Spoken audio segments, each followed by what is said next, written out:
नमस्कार दोस्तों स्वागत है एक बार फिर से नए वीडियो में आप सभी का। तो आज हम लोग इस सवाल को हल करेंगे।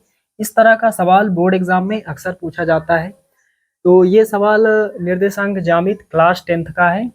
सवाल एक बार पढ़ लेते हैं। उस बिंदु के निर्देशांक ज्ञात कीजिए जो बिंदुओं -1, 7 और 4, -3 को मिलाने वाले रेखाखंड को 2:3 के अनुपात में विभाजित करता है। तो साथियों, इस सवाल में क्या पूछा जा रहा है? हमसे पूछा जा रहा है उस बिंदु के निर्देशांक ज्ञात कीजिए। बिंदु के निर्देशांक हमें बताना है। अनुपात यहाँ दिया गया है। कभी कभार इसका उल्टा सवाल आ जाता है। कभी कभार हमें अनुपात बताना होता है और बिंदु के निर्देशांक दिया होता है। चलिए, उस सवाल को मैं अगले वीडियो में बता दूंगा। तो इस सवाल को कैसे हल करेंगे? सबसे पहले यहाँ लिखेंगे हल।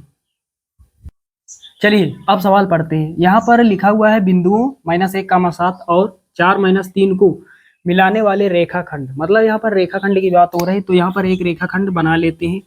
ये कोई रेखाखंड है। रेखाखंड पर यहाँ पर बिंदु ए है और यहाँ पर एक बिंदु मान लेते हैं बी। तो यहाँ पर बिंदु ए के निर्देशांक दिए गए हैं -1, 7 और बिंदु बी के निर्देशांक दिए गए हैं 4, -3।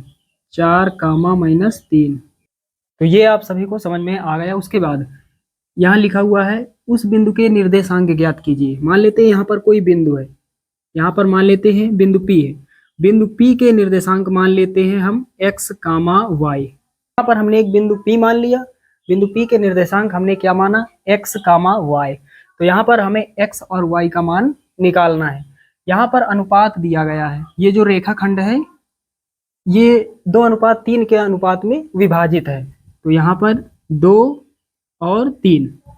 तो ये जो अनुपात होता है ये m1 और m2 का मान होता है। तो ये 2 जो है ये m1 का मान है और ये जो 3 है ये m2 का मान है। अब दोस्तों यहाँ विभाजन बिंदु का सूत्र रख देते हैं। तो यहाँ पर सूत्र क्या होता है? यहाँ लिखेंगे सूत्र। तो x के लिए फार्मूला क्या होता है? x के लिए क्या होता है? चलिए यहाँ बनाना सीखते हैं। पहले हमें लिख देना है mx प्लस mx और बटे में क्या लिखना है? m plus m। ये लिख देना है। उसके बाद y के लिए यहाँ पर लिखेंगे x के स्थान पर y रख देंगे my प्लस my और नीचे क्या लिखेंगे? m plus m। अब यहाँ पर पूरा सूत्र कैसे बनाया जाता है यहाँ से जान लेते हैं। यहाँ पर हमें लिख देना है 12 और इसी का उल्टा कितना होगा? 21। तो यहाँ 12 और उसके बाद 21, यहाँ 12, यहाँ पर 12, 21 और फिर 12। तो हमारा सूत्र यहाँ बन गया। यहाँ पर हमें मान रख देने हैं और आगे हल करना है। तो यहाँ पर बराबर लगाएंगे। m1 का मान 2 है, 2 लिखेंगे, गुणा लगाएंगे। x2 दोस्तों ये x1 है, यहाँ लिख देते हैं ये x1 है। ये y1 का मान है और ये x2 है और ये y2 का मान है। तो यहाँ पर रख देते हैं। x2 का मान कितना है? 4 है। यहाँ पर प्लस लगाएंगे। m2 कितना है? 3 है। फिर उसके बाद x1 गुणा लगाएंगे। x1 का मान कितना है? -1। फिर बटे का निशान। m1 प्लस m1 का मान 2 है, m2 का मान 3 है। 2 + 3। चलिए इसे थोड़ा हल कर लेते हैं। तो यहाँ पर 4 दूना 8 हो जाएगा।